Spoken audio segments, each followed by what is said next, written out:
നമുക്ക് മറ്റൊരു വാർത്തയിലേക്ക് പോയാൽ പാലക്കാട് പുതുക്കോട് വിവാഹ വിരുന്നിൽ പങ്കെടുത്ത 45 പേർക്ക് ഭക്ഷ്യവിഷബാധയേറ്റു. ശനിയാഴ്ച ഭക്ഷണം കഴിച്ചവരിൽ ഞായറാഴ്ചയോടെ ശാരീരിക അസ്വസ്ഥതകൾ അനുഭവപ്പെടുകയായിരുന്നു. വിരുന്നിന് വേദിയായ MC പാലസിലെത്തിയ ആരോഗ്യവകുപ്പ് അധികൃതർ ജലസാമ്പിളുകൾ പരിശോധനയ്ക്കായി ശേഖരിച്ചു. കാറ്ററിംഗ് കേന്ദ്രത്തിലും ഇറച്ചി വാങ്ങിയ കടയിലും പരിശോധന നടത്തും.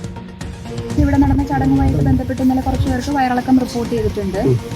അപ്പോൾ അതുമായിട്ട് ബന്ധപ്പെട്ട് നമ്മളിപ്പം ഇവിടെ വാട്ടർ സാമ്പിൾ ടെസ്റ്റിങ്ങിന് അയക്കുന്നുണ്ട്. ഇവിടുത്തെ കിണറിലെ വാട്ടർ സാമ്പിൾ ടെസ്റ്റിങ്ങിന് എടുക്കുന്നുണ്ട്.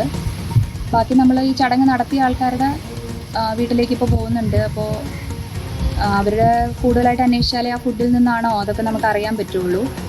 കേറ്ററിങ്ങിന് ആരാണ് വന്നത്, എന്തൊക്കെ ഫുഡാണ് കഴിച്ചത്, അതിൽ ഈ വയറിളക്കം പിടിച്ചവർ എന്തൊക്കെ ഫുഡാണ് കഴിച്ചതെന്നുള്ളതും വാട്ടർ സാമ്പിൾ ടെസ്റ്റിങ്ങും ഇതിൻ്റെ ഈ ഭാഗമായിട്ടുള്ള ഫുഡിൻ്റെ കാര്യത്തിലുള്ള എല്ലാവരും കഴിച്ചതിൻ്റെ ഇൻവെസ്റ്റിഗേഷനോ കഴിയുമ്പോഴാണ് നമുക്കൊരു ഫൈനൽ റിപ്പോർട്ട് പറയാൻ.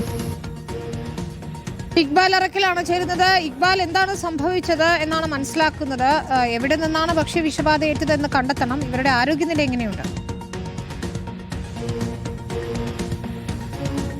വിനീത, ഇക്കഴിഞ്ഞ ശനിയാഴ്ചയാണ് പാലക്കാട് പുതുക്കോട് MC പാലസ് എന്ന് പറയുന്ന വിവാഹ മണ്ഡപത്തിൽ വെച്ച് ഒരു കല്യാണ വിരുന്ന് നടക്കുന്നത്. ആ പരിപാടിയിൽ പങ്കെടുത്ത 45ഓളം ആളുകൾക്കാണ് ഇപ്പോൾ ഭക്ഷ്യവിഷബാധ ഏറ്റതായിട്ടുള്ള വിവരങ്ങൾ പുറത്തു വന്നിട്ടുള്ളത്.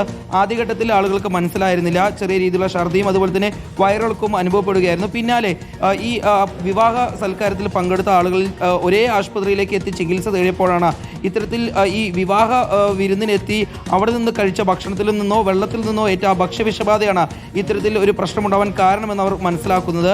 പിന്നാലെ ഈ വിവരം പുതുക്കോട് കുടുംബാരോഗ്യ കേന്ദ്രം മെഡിക്കൽ ഓഫീസറും അറിയുന്നു. പിന്നാലെയാണ് ഈ മെഡിക്കൽ ഓഫീസർ ഡോക്ടർ നിമിതയുടെ നേതൃത്വത്തിൽ ഈ കല്യാണ മണ്ഡപത്തിലേക്ക് എത്തി ഇപ്പോൾ പരിശോധനകൾ നടത്തിയിട്ടുള്ളത്. ഈ മണ്ഡപത്തിലെ ജലം പരിശോധനയ്ക്ക് എടുക്കുകയും ഇപ്പോൾ ലാബിലേക്ക് പരിശോധനയ്ക്ക് അയക്കുകയും ചെയ്തിട്ടുണ്ട്.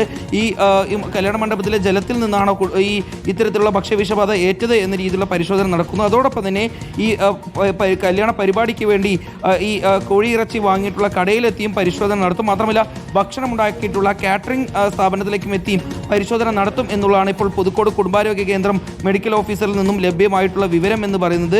ഏതായാലും കൃത്യമായിട്ടുള്ള പരിശോധനകൾക്ക് ശേഷം മാത്രമേ എന്താണ് യഥാർത്ഥത്തിൽ ഈ ഭക്ഷ്യവിഷബാധയ്ക്ക് കാരണമായത് എന്നുള്ളത് സ്ഥിരീകരിക്കാൻ കഴിയൂ എന്നുള്ളതാണ് ഇപ്പോൾ ഉദ്യോഗസ്ഥർ പറയുന്നത്. നിലവിലെ വിവരപ്രകാരം 45 പേർക്ക് ഈ ഭക്ഷ്യവിഷബാധ ഉണ്ടായിട്ടുണ്ട് എന്നുള്ളതാണ്. പക്ഷേ നിരവധി ആളുകൾക്ക് സമാന രീതിയിലുള്ള ബുദ്ധിമുട്ടുകൾ അനുഭവപ്പെട്ടിട്ടുണ്ട് എന്നുള്ള രീതിയിലുള്ള സൂചനകളും പുറത്തു വരുന്നു. ശരി, ഇക്ബാൽ അറക്കലാണ് വിശദാംശങ്ങൾ നൽകിയത്.